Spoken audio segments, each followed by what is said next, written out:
ভালোবাসা, আবেগ, অনুভূতি আর মায়ায় জড়ানো একটা গেমের নাম ছিল ফ্রি ফায়ার। একটা সময় ছিল অবসর সময় কাটানোর জন্য আর বন্ধু বান্ধবদেরকে নিয়ে আড্ডা দেওয়ার জন্য সবচাইতে সহজ মাধ্যম ছিল এই গেমটি। তবে কেন জানি এখন আর এই গেমটাকেই আর ভাল লাগে না। এখন কেন জানি গেমিং উইথ তালহা আর ফোরেক্স তাহমিদ ভাইয়ের ফানি ভিডিও দেখে আর হাসা হয় না। 2F লোল গেমারের ইমোশনাল ভিডিও দেখেও আর কান্না করা হয় না। যে আজকে সাব্বির বসটাকে সবাই কপি করতো, এখন বাংলাদেশের ফ্রি ফায়ার খেলোয়াড়রা আজকে সাব্বির বসকে চিনেই না।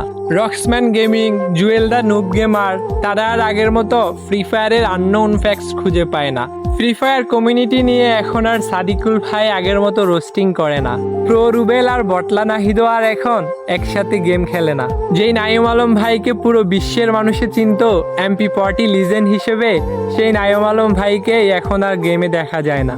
কতদিন হয়ে গেছে গেমিং উইথ জিহাদ ভাইয়ের সেই বিখ্যাত ডায়লগ ভাই সাব দেখা হয় না, দেখা হয় না তার ফানি সব কাস্টমগুলো।